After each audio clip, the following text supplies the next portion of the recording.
He paid for her coffee when her card was declined, simple, almost forgettable kindness in a crowded cafe at golden hour, yet that single gesture cracked open a story that neither of them knew they were walking into, because as the barista shook her head apologetically and the line behind her grew restless, she felt the familiar sting of judgment burn her cheeks, not because she couldn't afford the coffee but because she had chosen, deliberately, to leave her status behind for one quiet morning as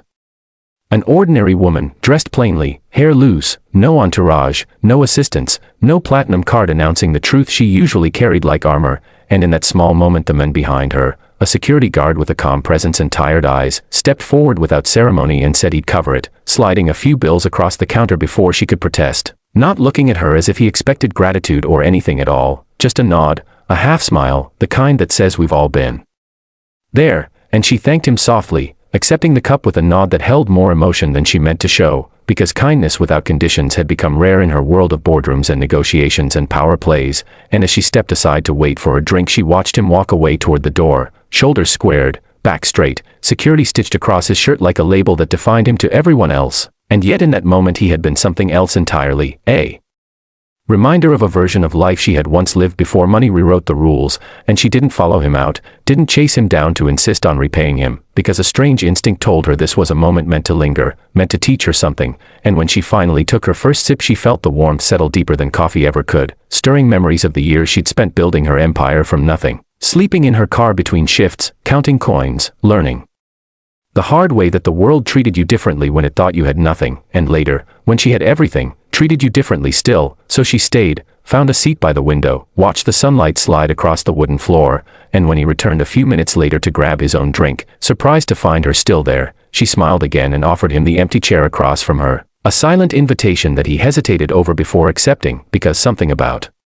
her gaze felt sincere, unguarded, and they talked, first about nothing, traffic, the cafe, the long hours of his job, and then about everything that matters when two people lower their defenses just enough to be human, about how he'd taken the security job after leaving the military, how structure kept the noise in his head quiet, how he believed small choices revealed character more than grand speeches, and she listened, truly listened, a skill she'd honed to survive hostile takeovers but rarely used without strategy, and when he asked what she did, she said she was between things, which was true in its own way, because she was between the person she'd been and the one she'd pretended to be for so long, and time slipped by unnoticed until his radio crackled and he stood, apologizing, and she thanked him again for the coffee, telling him it mattered more than he knew, and he shrugged it off, saying sometimes you help because you can, not because you expect anything back, and he left her with a thought that followed her out the door and into the sleek car she drove away in, unseen by him, the kind of car that usually announced who she was before she noticed it herself, and that afternoon she sat in her office overlooking the same city she'd conquered through relentless work and careful decisions, and she couldn't shake the image of his casual kindness, so different from the calculated favors she navigated daily, and on impulse she instructed her assistant to look into the security firm contracted at the cafe, not to manipulate, not to control, but to understand, and when she learned that the man who'd bought her coffee was weeks away from losing his job due to a contract change, she felt something twist inside her chest, a sense of responsibility that went beyond charity, because she knew the cost of instability, knew how close the edge could feel, and instead of sending a check or making a quiet donation, she did something radical for someone like her. She showed up, returning to the cafe the next morning at the same hour, dressed the same way, hoping he would be there, and when he was, surprise flickering across his face, she told him she wanted to repay him, not with money but with an opportunity, explaining that she ran a company, a big one, and that she'd been testing herself, stepping back into ordinary spaces to remember who she was building for, and the truth landed between them with weight and silence, because she could see disbelief. Then understanding, then respect settle into his expression, and she expected resentment or embarrassment but found neither, only a steady calm as he said it didn't change what he'd done, and that was when she knew she'd been right to trust the moment, because he wasn't dazzled, wasn't suddenly deferential, and she offered him a position overseeing security operations for her company, not as charity but because his judgment, his presence, his values were exactly what she wanted shaping the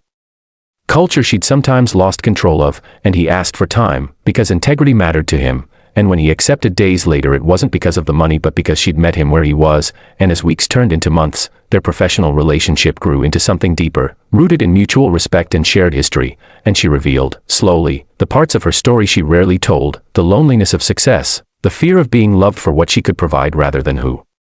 she was, and he shared his own scars, the weight of responsibility, the quiet hope that life could still surprise him, and through it all she remembered that morning, that declined card, that simple act, realizing how easily their lives could have passed without touching. How many stories never begin because we choose not to act, and it changed the way she led, the way she walked through the world, because power meant nothing without compassion, and generosity wasn't measured by wealth but by